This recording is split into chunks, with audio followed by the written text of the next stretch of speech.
Hi, hello, and welcome back to F1 Challenge Career Mode. My name is Mephisto, and why the bloody hell is the screen black? I hear you all scream in confusion. But calm down, everyone.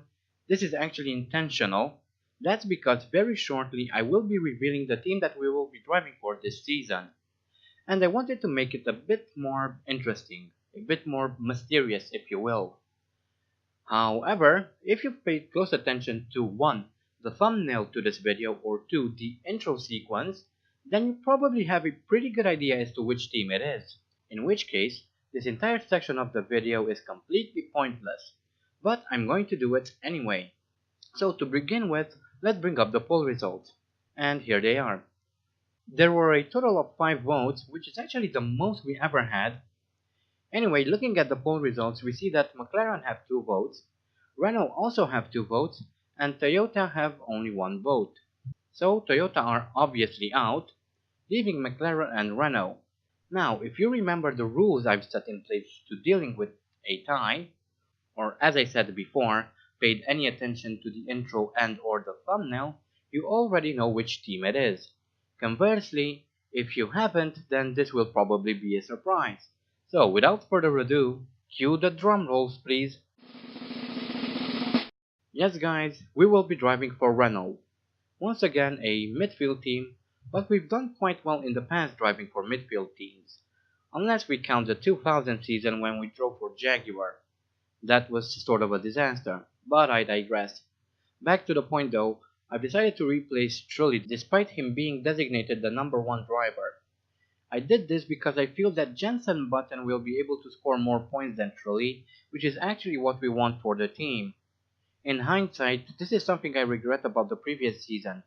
Back then, I decided to replace Villeneuve instead of Panis, because Panis was the number 1 driver, at least in the game, and not Villeneuve, and I'm pretty sure that Villeneuve would have scored more points as opposed to Panis's 2 points towards the end of the season. So yeah, Button is going to be our teammate for 2002, and I'm quite excited to get started, so why don't we do just that, and jump to the qualifying session of the opening round of the 2002 Formula 1 season, the Australian Grand Prix. Just before the free practice session begins, let's take a quick look at the Drivers' Championship. Michael Schumacher starts the season determined to defend the Drivers' World Championship and equal Juan Miguel Fangio's record of 5 World Driver Championships. David Coulthard, Juan Pablo Montoya and Ralf Schumacher are tipped to be his main rivals. But with so many team and driver changes for 2002, you'd be a braver man than me to bet money on the outcome of this year's Drivers' Championship. Felipe Massa, Alan McNeish and Takuma Sato are all starting their Formula One careers here in Australia. The new kids on the block will be keen to impress both experienced drivers and Formula One fans the world over. Well, that covers the drivers. Let's take a quick look at the constructors next. With 3 consecutive Constructors' Championships in the bag, you might think that Ferrari team boss Jean Todt would be very satisfied indeed. Conversely, he has spent most of the off-season warning the team of complacency and working harder than ever to improve the team's performance. Williams and McLaren are likely to be Ferrari's main rivals, and both teams believe they have made positive steps since the end of the 2001 season. Elsewhere, Toyota are looking forward to their first ever start in Formula One. Whilst race experience might be lacking, drivers Mika Salo and Alan McNeish have been testing extensively during the off-season, and more than a few people expect them to do well. Located in downtown Melbourne, the spectacular Albert Park circuit combines several short straights with fast, sweeping turns. Unlike most street circuits, there is not a single 90-degree turn or hairpin in sight. I hate to quote the marketing pundits, but this venue really is a great place for the race. And here we are in qualifying. This is the first flying lap of the session. I had very good pace throughout the lap, posting fastest times through sectors 1 and 2, and that is a 132.625, 3/10 faster than previous pole setter Juan Pablo Montoya. After this I went out again, but I messed up the entry into Clark chicane and was overall 1 second slower. But on my third attempt, towards the end of the session I once again had a brilliant run, and so we crossed the line in 1:32.110, consolidating our pole position.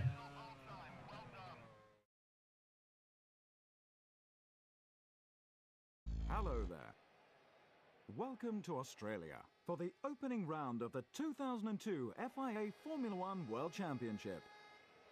The weather, as so often is the case here, is just wonderful.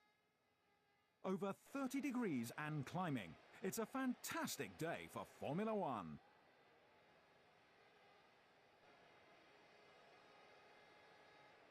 The Renault driver starts his race from first.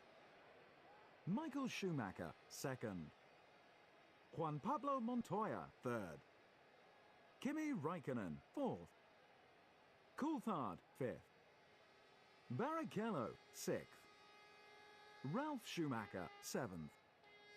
Jenson Button was way off the pace of his teammate. He starts in eighth. Nick Heidfeld, ninth. Fisichella, 10th.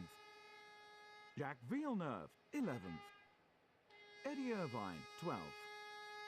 Heinz-Harald Frentzen, 13th. Philippe Massa, 14th. Mark Webber, 15th.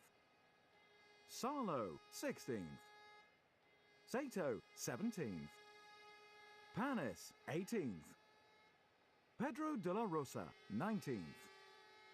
Bernaldi, 20th. McNeish, 21st. Alex Young, 22nd. And here we are on the grid sitting in pole for the start of the Australian Grand Prix. Michael Schumacher to our right, Juan Pablo Montoya right behind us, and teammate Jenson Button all the way down in 8th. Lights are out, and the 2002 F1 season is now well underway. Immediately there's contact behind us. Michael Schumacher jumps us on the start and takes control of the Australian Grand Prix, and there's even more contact behind us. Well, we'll see some replays shortly, but first let's see if we can deal with Schumacher. There is no way I could have passed him through there, I was way too far behind, but let's hope that we can do so in the coming laps. And we now take another look at the start. Michael Schumacher has a brilliant start and takes the lead. Luckily I managed to keep Montoya behind, but we now have some catching up to do. And we are now on board with Barrichello, who just like his teammate had a very good start, whilst Raikkonen was struggling to get going, and that resulted in a collision. And now one of the Saubers is having a go at Barrichello, but the Brazilian sticks to the inside and gets to keep his position. Now another look at the start with focus on Alan McNish this time. He has a pretty good start, then he makes contact with the Jaguar of De La Rosa, and as they are coming down into turn 1, he steps on the accelerator. Salo goes to the right to pass the arrows of Frentzen, but his teammate is right behind him and they collide, leaving Mika Salo without a rear wing. I'm pretty sure they will have a lengthy talk after the race. But we are chasing after Schumacher through which chicane and he powers away out of the corner. And there is yet another incident here on lap 1 of the Australian Grand Prix. This is nuts. 3 incidents in just 1 lap is a bit absurd. Unless it's Monaco, in which case you kind of expect it. But here's the replay. They're coming down through Clark chicane, Panis hits the arrows from behind, sending it into the barrier, and that is our second retirement of the race. What a start to the season. Anyway, we are now coming around to finish lap 1 of the Australian Grand Prix. We managed to snatch the lead from Michael Schumacher. This is absolutely fantastic. Let's hope that we can hold on to it. It would be such an amazing feat to win the first race of the season. This is towards the end of lap 2. As we approach the Ascari turn, I go very wide, allowing Schumacher to retake the lead on the race. So now we have to make sure to stay on him, and maybe we can pass him again later. We are just starting lap 3 and I'm using Schumacher's slipstream to get closer to him. I have a look on the inside, but I kind of falter there for a split second, so he gets to keep the lead for now. But I will try again through turn 3. As I set the fastest time, I have another look at Schumacher on the inside, but since I was coming from so far back, I had to give up, otherwise I would have ended up crashing into him, which is not what we want. We've just started lap 4 and once again I'm having a look at Schumacher. This is going to be a very close one, but it seems that he has a bit more downforce than we do, so he gets away again. But I'm not about to give up, as we chase Schumacher down into turn 3. But this time I'm aware of how far back I am, so I just pull in behind him and wait for another opportunity. This is still on lap 4 as we come through the Marina turn. I have yet another look at Schumacher, but he shuts the door firmly, causing me to cut the track slightly, so I back off, but will try again through Clark chicane. I don't know, I'm a bit too far back.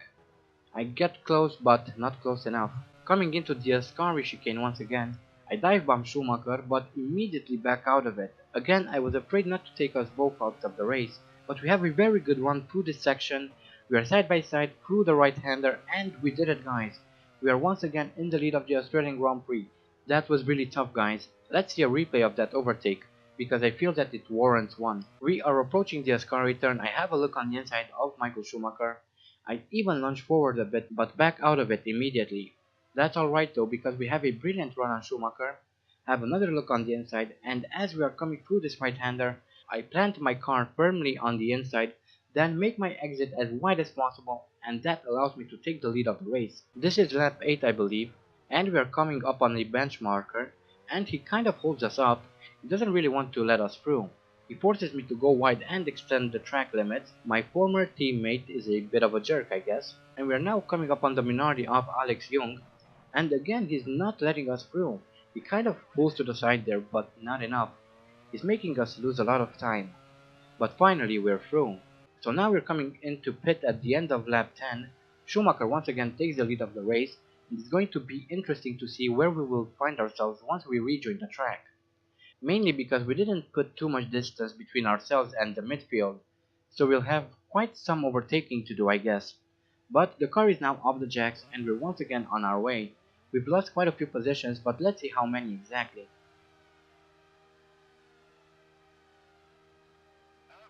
There goes the Jordan of Giancarlo Fisichella, so we are now down in P12.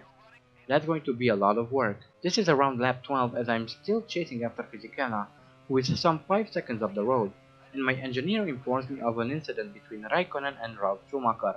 We are now on board with Kimi Raikkonen and he's coming through white chicane. He closes in on the Williams of Ralf Schumacher and makes slight contact. Nothing serious though. A little bit later on, we are behind Michael Schumacher. He's done his pit stop and still managed to come out in front of us. That's kind of interesting, but even more interesting is that Montoya is just leaving the pits and he is now in front of both me and Schumacher. And it's interesting because he was in third for the majority of the race. I don't know where he managed to find all that time. Later on, not sure on which lap though, since it doesn't show up on the wheel and I hate using the heads-up display, Michael Schumacher was having a look at Montoya on the inside through turn 3, even made slight contact. Unfortunately, I was unable to capitalize on that. Later still, I have a look at Schumacher on the inside. He brakes very early, and we're now up in second, but I broke so late that I was unable to slow down properly for the turn, so I go off, allowing Schumacher to retake second. Then on the very next lap, I have another look on the inside of Michael Schumacher, and this time it's a clean overtake, so we are up in P2, with only Montoya standing between us and first place. He's our next target.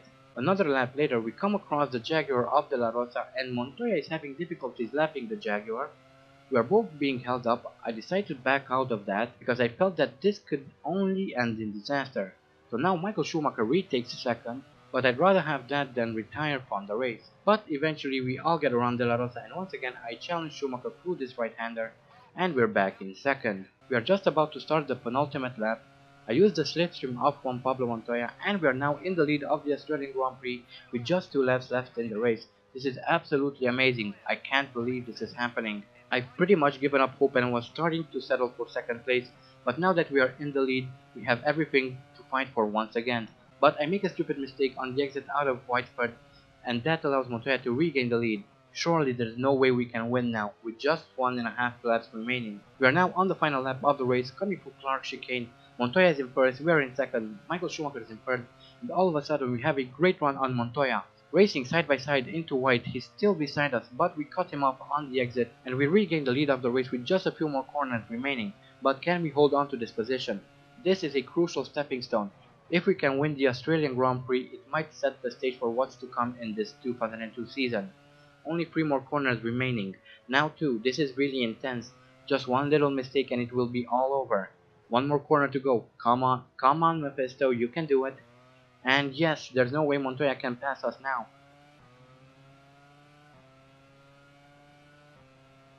We win the Australian Grand Prix. What a delight. That was one hell of a tough race, but we eventually pulled through. I can hardly believe it. And as the saying goes, whatever happens in the first race of the season is generally a good indicator to what to expect throughout the season. So let us hope that that holds true for us as well. Who would have thought?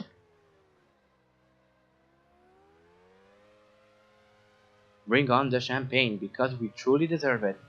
And let us give ourselves a pat on the back while we're at it. Well, that's the end of a fantastic Australian Grand Prix. Here are the final results. The Renault driver first. Juan Pablo Montoya second. Schumacher third. Schumacher fourth. Kimi Raikkonen fifth. Jenson Button sixth. So yeah, a pretty good race today. We've just heard the top 6, but there are a few more noteworthy points to make. One of them being Mark Webber, who finished in 13th for Minardi in front of his home crowd, so well done for him. I'm sure he's pretty pleased with his result. Another good race comes from Felipe Massa, who finished 12th, and I'm not really sure what happened to Rubens Barrichello, who started the race in 6th but finished in 11th. Anyway, let's have a look at the championship standings.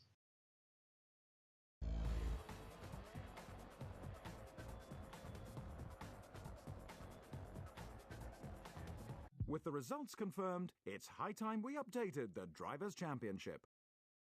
The Renault driver takes over the lead in the Drivers' Championship. So we take the lead of the Drivers' Championship, which is absolutely amazing.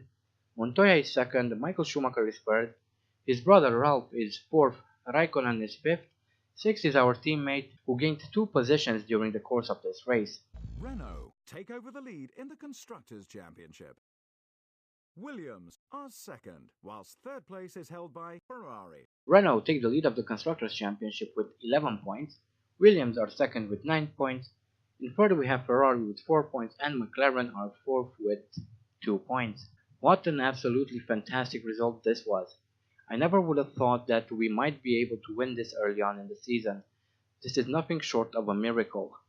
We struggled with Michael Schumacher throughout the first half of the race, then with Montoya through the second half, and then it all came down to a very intense race on the final 2 laps, and finally, with just a handful of corners to go, we snatched the lead from Montoya to win the Australian Grand Prix. But there's no time for too much celebration because the next race is the Malaysian Grand Prix, and we had a lot of problems there in the past.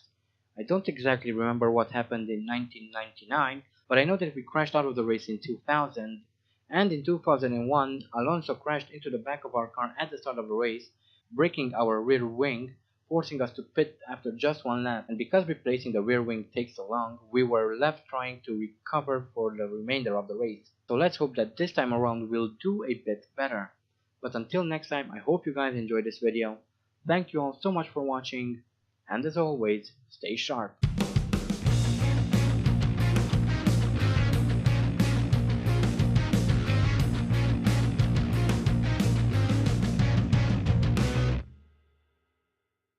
By the way, at the beginning of the video, when the presenter introduces the drivers of the season, there is a slight mistake. He says that if Michael Schumacher wins the 2002 Formula 1 season, then he will equal Juan Miguel Fangio's success. But that is wrong. He should have said Juan Manuel Fangio. Someone messed up the name. They should be ashamed to make such an error. Juan Manuel Fangio is a legend, whilst Juan Miguel Fangio is a bogus name. Anyway, bye bye.